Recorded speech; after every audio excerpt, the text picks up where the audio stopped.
Okay. Sorry about that.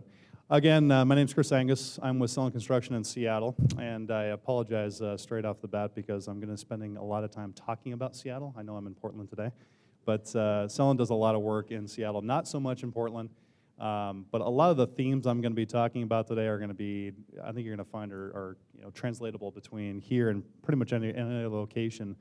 My own personal journey with cross-laminated timber started about 5 years ago when I was working on the Bill and Melinda Gates Foundation project with a very, very amazing structural engineer named Hans-Erik Blomgren. Some of you may have heard him speak yesterday afternoon. He talked a lot about cross-laminated timber, extremely bright, and also had a lot of forethought. He came to me one day and asked if I could help him try to find a way to look at CLT in construction projects that we were working on, and also specifically about the feasibility of those systems in everyday work that we were looking at. So it sounded like a significant challenge. We started talking to several people that we knew in the industry and asked them if they just kind of, as a pro bono, non-billable type exercise, which is always popular with your boss, by the way, to look at some of these systems and figure out if there was a way for that to work in Seattle and elsewhere. We obviously had examples of it from around the world, but just really hadn't gained traction in the US, and we had some partners and neighbors to the north of the border there that offers a few opportunities to go check out some things, but for the most part, when we first started, there really wasn't any benchmark. So understanding what some of those drivers were, what the supply chain was like, and what some of the competency that was going to have to be established before we could use it was pretty significant. It was an exciting prospect. So just really quick, I just wanted to kind of give you a quick overview of what I was going to talk about today, which was really, why not high-rise wood, which really was the crux of the question that Hans-Erik had asked. And when we say high-rise wood, predominantly we're talking about cross-laminated timber's ability to facilitate high-rise wood. Obviously, we've had engineered wood products that have helped facilitate larger wood structures. But for the most part, when we're talking about dimensional stick frame, we're talking about projects that terminate at 5/2, right? 75 feet, somewhere in that range. The opportunities that are being afforded now with wood, or the high-rise wood, through the use of CLT is the part that's really is interesting and obviously anew for all intents and purposes. Why haven't we seen it yet in the marketplace? There's some things that we've looked at, again, over the past 5 years. I'll share with you guys some example studies that we've done. And you guys have seen it, some projects in North America, predominantly in Canada. There's a few being built here in the States here that are starting to gain traction, but they're still kind of in the demonstration project phase. They really haven't gained traction in the broader market, and talk about some of the lessons learned we've had from some of those example studies. I want to give you guys some marketplace context because ultimately I think at the end of the day, if this really is going to be used as an everyday material, it has to pay for itself. And I just want to give you guys sort of a sense, maybe this will be reminders for you, but just a sense as to what are the economics behind this? What's the revenue versus the cost associated with developing projects, and how does CLT potentially fit into that? I'm going to, again, look at 3 different example studies, and at the end of it, wrap up with just sort of a, what is the catalyst? What's going to be what's going to take CLT and move it into that everyday material instead of the demonstration project? So why not high-rise wood? Most of these same arguments we all know very well, right? It's very light, it's very strong, it's very versatile. The environmental story is fantastic, both from the standpoint of just embedded carbon and the renewable resource, but also just the fact that I have friends in Eastern Washington that have watched acres and acres and acres of wood just go up in smoke, literally, over the past 2 summers. My dad was from BC, worked for the BC Forest Service. I was always brought up understanding the issues associated with forest management, and just watching all this wonderful thing, all these wonderful resources that we have just again go up in smoke just seems like a terrible waste. Outside of just the embedded carbon issue. Design flexibility, there's just a ton of options that CLT affords that some of the other traditional materials didn't immediately afford. Some of the things that concrete does well, steel doesn't do very well. Some of the things steel does very well, concrete doesn't do it very well, but CLT kind of bridged the gap between several of their best characteristics, which was intriguing. Rapid assembly, we're going to talk a little bit more about what's driving rapid assembly, but there is definitely that possibility for building these projects in more or less the same way that we would build projects out of precast concrete. or it may be steel, but for the most part, it's very akin to that, especially if you've done precast concrete beams, columns, and plank projects in the past. They're very similar to that. So there's an opportunity here for these projects to go up extremely fast, as we've heard some of the other panelists describe, and you've probably seen yourself. And then also the cost competitiveness issue. You know, it offers an opportunity here to be cost competitive with concrete and steel, and again, the mid-rise and high-rise construction, but we'll talk a little bit about some of those parameters that can test that particular opportunity. So then, why not here? So the first thing we started to notice when we were, you know, as a group looking at this, you know, what were the drivers and what were the potential impediments to being used widely was really it proved to be pretty cost prohibitive in early stages if we looked at it as sort of a like-for-like replacement with concrete and steel.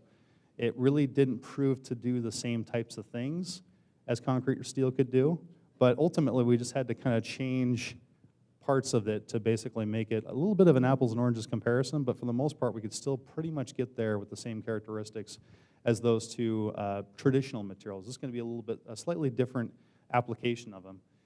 Trade level and experience, I mean, as Mr. Tobin just illustrated there, you know, I heard the same thing, actually, had the good fortune to speak with Bird Construction, who did the Earth Sciences building up at UBC. One of the first things we did as part of our early studies was to go talk to some people that had done these projects in the past.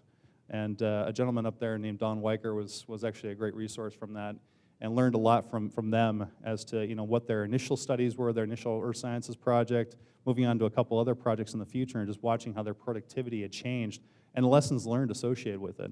And it was pretty exponential, but it is an issue, really, at the end of the day. I mean, it's an unknown quantity, and most of our field crews, for the most part, whether it's carpenters, iron workers, whatever else, they're used to what they're used to, right? It's learning a new trade, new skill set, so it is an issue moving forward. Acoustics, you've heard about that. Fire code, structural code, you know, you've heard all these potential issues and how they're being addressed, in many ways overcome at this point. 5 years ago, that wasn't the case in many ways. So some of these elements are really starting to gain traction and being figured out, somewhat dependent upon exactly what jurisdiction you're in. But again, there is some progress on those fronts. And then market perception. That was the one thing that I was most interested in, was trying to understand, once we got done with some example studies and made some presentations to some folks, specifically developers and owners, what were their concerns? Because really we were going to learn kind of what was going to keep the money, for all intents and purposes, from funding these projects, what was going to be their concerns moving forward. And we heard everything from insurance issues. I mean, you know, a lot of insurance companies had never dealt with this before, so they didn't really understand what it was and how durable it was, or, you know, what the fire issues associated with it were. And even just sometimes the saleability and the durability of the product. They heard wood and they thought stick frame. They thought it was a 25, 30-year, you know, project as opposed to a 50, 70-year project like you would have potentially with concrete and steel. A lot of it, again, was just perceptions, but they were important to understand, especially as we move forward and try to gain better traction with it. So as part of that marketplace perception, I just want to give you guys kind of a sense for maybe some of the obstacles in front of all of us as we're trying to implement more CLT. But there's really three different things that you'll notice. One is time. Time in the marketplace is very key. If we look at just this slide, this is just residential context within Seattle, high-rise, high-end multifamily projects. These blue bars here basically are just the perceived stabilized rental rates at which people are basically performing high-end high-rise residential projects, and then what their construction cost is in relationship. And you can kind of see that they're moving in concert, right? As you have higher rental rates, the construction costs are going up. That can be due to escalation in the marketplace, but it also can be just the product is getting better. I liken it to an arms race within Seattle right now as far as multifamily is concerned. They're all trying to one-up each other. And as you've seen, I mean, a project in the 1970s is different from a project today, right? The code compliance issues are different. The expectation level for the bells and whistles are different. So it's sort of a moving target here, right? And that's one of the challenges, is that ultimately it's moving in a certain direction, but it's also moving in concert with the marketplace. So time is important. The other one to consider is location. Now, as I said before, this is where I get Seattle specific. So if you know these neighborhoods, congratulations. If you don't, just know that the top one is downtown. The kind of middle, lower ones are sort of residential neighborhoods outside of downtown. but they're all Class A office space. This comes from Colliers, by the way. This is actually what they project, and this is what they've noticed as far as Class A office rent per square foot in different neighborhoods. And that's literally at just the city level. Now, if we looked at national or regional differences, you'll see some really stark examples. One of the starkest, actually, and something we deal with quite a bit, I know you guys do as well in Portland, is it's the issue of what you can charge for rent, both on the office side and residential side, in New York versus Seattle, or in LA versus Portland. There's a stark difference between the two. Hard costs also don't move in concert in direct proportion to that either. So there are many projects like in New York where you'll see tall, slender towers that are really cool, right? They're charging 2.5 times X what we can charge in Seattle in many cases. But the construction cost can be only 1.8 to 2 times X. That differential affords all sorts of opportunities for a design license. So I want you guys to kind of remember that, because that's one of the things that you'll notice is that in many cases, even if we're looking at the city level, the downtown area for us justifies all sorts of construction costs because they can charge more typically per square foot than other neighborhoods even maybe a few miles away. So that's something else that is obviously key to understanding what is going to be the opportunity moving forward. And obviously the building configuration. So is it tall and slender? Is it, you know, short and fat? Those all have massive difference or massive effects basically on the overall construction cost, which can justify cost overruns on certain parts or pieces of buildings. So for the opportunities here for CLT, I want you guys to remember the high-rise 85-160 there, that second bar, and the differential between that and the one immediately below it. Just know that's a pretty significant gulf. The moment you test that limit of 85 feet, the 5/2 realm for residential, or if you're looking at office, you're going from, you know, maybe concrete PT decks to a steel frame building that's a taller building at that point. There's a lot of infrastructure costs, there's a lot of code requirements, the structural systems tend to sometimes get more expensive, and one of the biggest ones is that code and land use zoning basically most of the time reflect the fact that you have to make the building more slender as it goes up, right? Most land use code doesn't allow big battleship buildings that are, you know, 30,000 square foot floor plates that are 500 feet tall. Not anymore anyway, right? It's always the New York wedding cake type scenario that as you go taller, you get more slender. That's how some of these things manifest itself. So we're thinking about the differential between mid-rise and high-rise from 85 to 160 or higher, which we've heard before is kind of like that potential sweet spot for CLT. It's also competing against projects that are the stick frame projects that from a rental rate differentiation standpoint really aren't all that different. I'll give you an example. So in Seattle, there's a Sunset Electric apartment building that is a 5/2. They're currently getting $3.50 square foot rents for those apartments. We're building 40-story projects that cost upwards of 80% more than they do, if not 70%, somewhere in that range, and we're only getting $3.70. So that differential is huge. It's a much better building. It'll last a lot longer, but the reality is that, and it's much more important piece of property, but the reality is that those two different products have to compete against each other in the marketplace. And that happens as well in the lower elevations as well, not just the high rise. So if we were just to extrapolate and kind of pull out one of these examples, the core and shell office building. Core and shell office buildings, predominantly those first 3 bars are predominantly the structure. That's usually the biggest part of a core and shell office building. The 4th bar there is the exterior closure. That's the part that yo-yos quite a bit, depending upon what size and configuration of building you have and height. And then roofing, interiors, conveying, mechanical, electrical. GCs is that bar that's kind of the 5th one over from the right. That one is basically a function of time. So when we're thinking about CLT and the speed of construction, that's the one that can be best affected by that. Because for all intents and purposes, those are indirect costs. They're not really being put into the building. They're just helping to facilitate the building. It's paying for guys like Mr. Tobin and well, actually, you worked. It's paying for the project managers and whatnot, the office staff and whatnot that are helping to facilitate the work. Not so much the costs associated with paying people to actually put work in place. So really, it is kind of an indirect cost to the owner, but that's another opportunity there. So when we look at CLT in relationship, there's a potential here that there's a cost premium with the structure, or the superstructure in particular, but it's being offset potentially by foundation savings, by interior savings, maybe mechanical, And almost obviously the most is the GC potential savings. So if we're looking at really where the opportunities lie on office shell and core, it's really kind of in the GC savings to help offset. But at the same time, when you look at the size of these bars, even if you were to cut that in half, which you're never going to do, it's going to be very difficult to help pay for that premium associated with the superstructure, potentially. So we'll get to why that isn't necessarily the case all the time. That potential cost premium was when we first started looking at CLT, and again, when we were looking at it part for part. When we started to get a little bit smarter about that, that red bar got smaller and smaller. So the first time we looked at this, we looked at it with, again, Hans-Erik Blomgren, and a firm across the street from our office, Thompson, who is probably one of the more prolific multifamily architects in Seattle. They do a lot. They have a high-rise and a low-rise studio. Worked with them predominantly because I could kind of sense that the competition was really going to come from the 5/2 realm, and making sure that if there was an opportunity there to use CLT, that we're testing it against that marketplace. And they actually proved to be a great partner in that realm, and offered a lot of suggestions on how to maximize opportunities there. What we really were concerned with, though, is upzoning.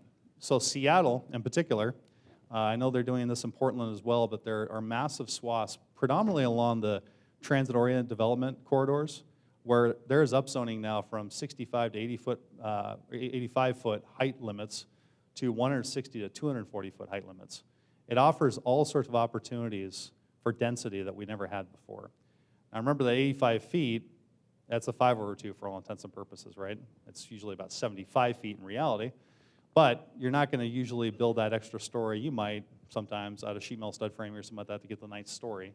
But for the most part, generally speaking, you're not going to do most buildings 10 or 11 stories out of concrete because they're not cost competitive when you have a 5/2 on the same site.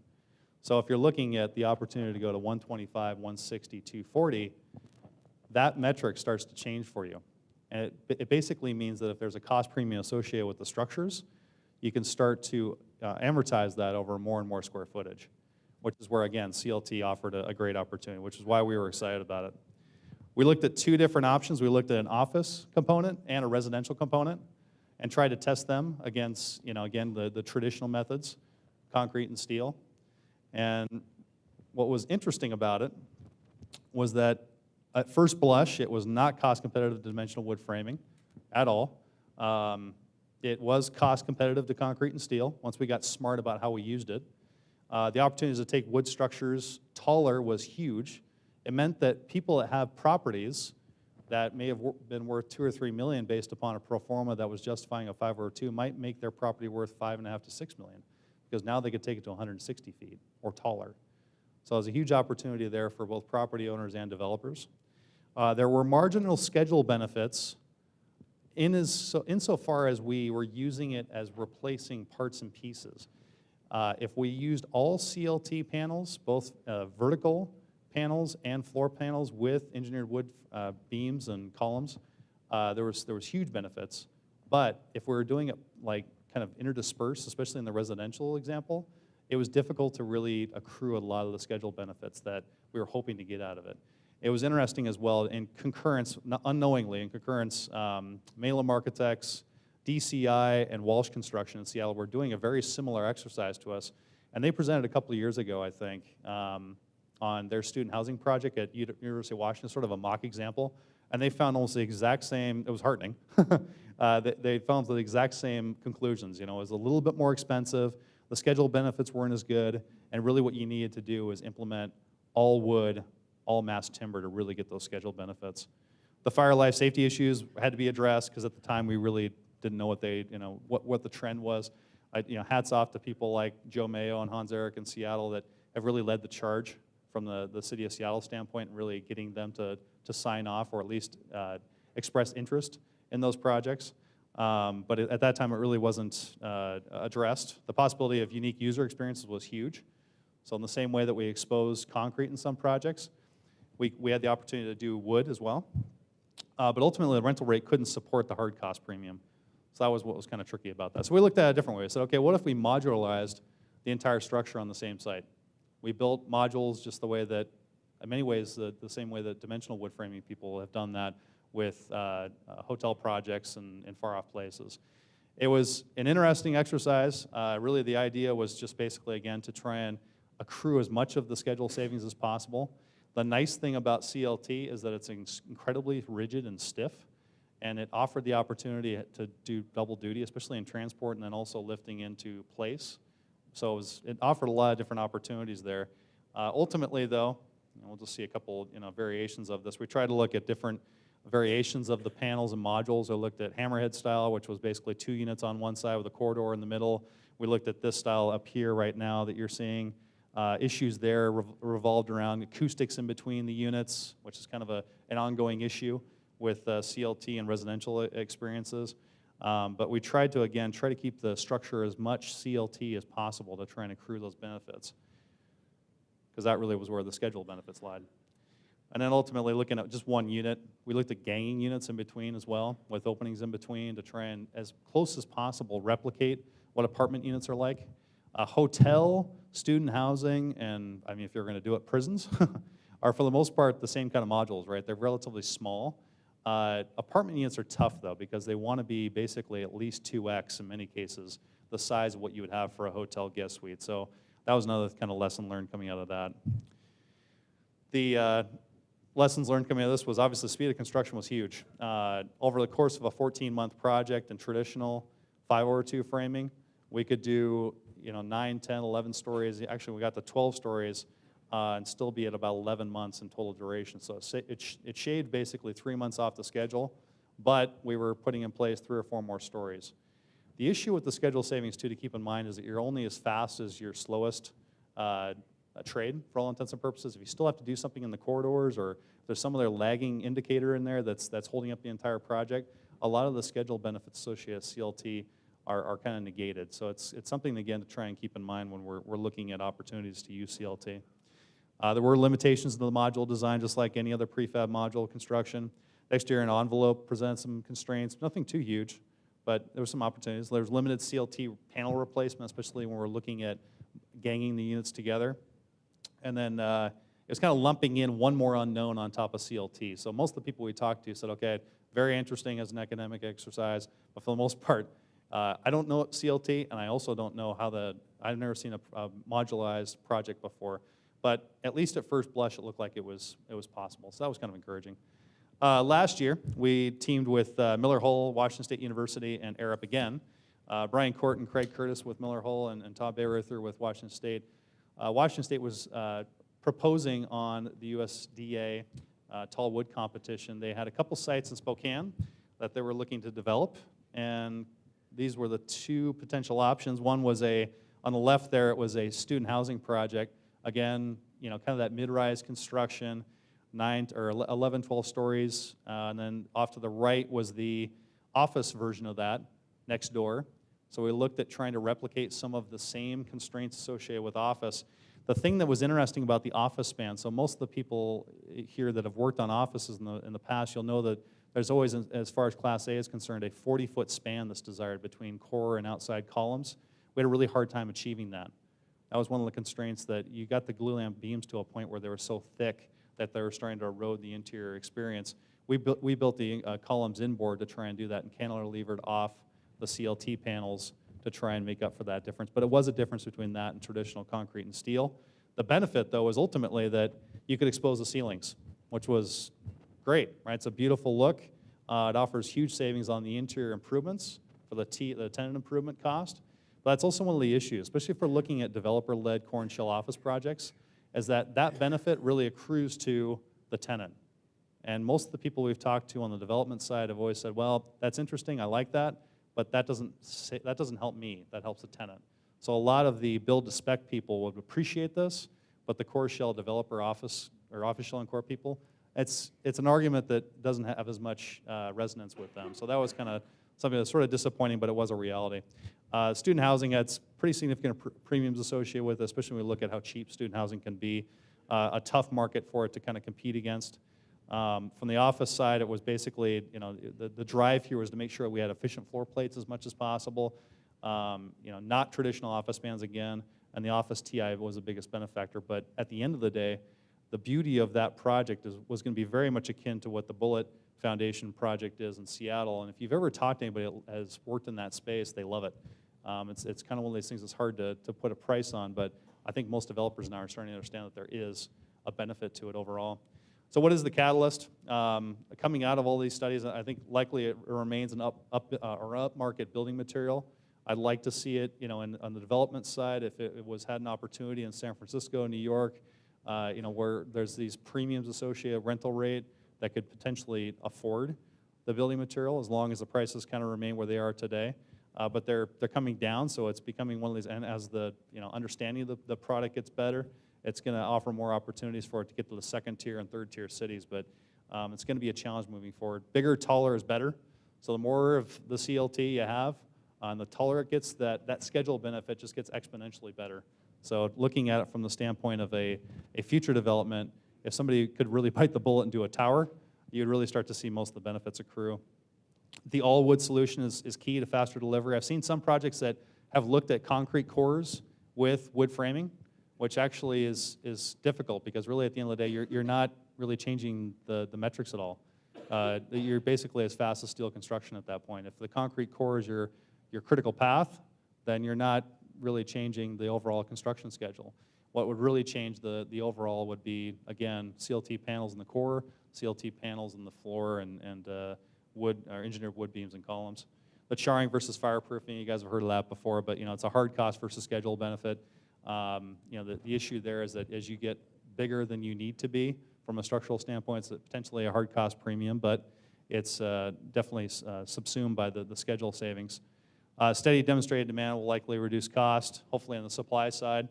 And then core shell premiums versus tenant savings, obviously something to be kind of looked at in the future, and convincing developer-led core and shell office projects that there is a benefit to them on the TI allowances they typically carry in their budget is going to be key. Lateral and diaphragm issues are still a challenge for high seismic zones. I've talked to some people on the East Coast that have dealt with some of these issues in the past that we don't have to deal with the continuation of the concrete topping slab or anything of these natures that basically is sort of a penalty to the project. Ultimately, it's something they're going to look at in the future as well. That's going to be difficult to circumvent. But ultimately, I think that we'll find ways to continue those diaphragms and make it possible for us to implement them in even high seismic zones. This is kind of my wish list for the future, and how we could actually implement CLT on more projects. And as we've gone through these exercises, it seems like it's really the path forward, which is really hopefully maybe the two of these first columns, the idea here, the number of projects in the y-axis, the time in the x-axis, but ultimately a concert of public subsidies and public incentivizing would help to make CLT a more viable option. Public incentivizing, that could even come in the form of different land use code allowances, which we've had discussions with City of Seattle in particular about that. So if you can maximize FAR in a different way than maybe your neighbor next door, then that gives you a competitive advantage over your competition. And ultimately, hopefully that leads to more public large entity support. We've had discussions with some of the major developers that are interested, but they want to see a project that they can actually look at, step on, and see go up in place. That's kind of what they're waiting for. So the demonstration projects are going to remain to be important catalysts for future development. Ultimately, I'm hoping when that happens that the private side, the wider acceptance will become more implementing this materials in everyday products. So that's, I'm hoping, is the ultimate goal. So apologize, a lot to get through, but that's all I have. Thank you.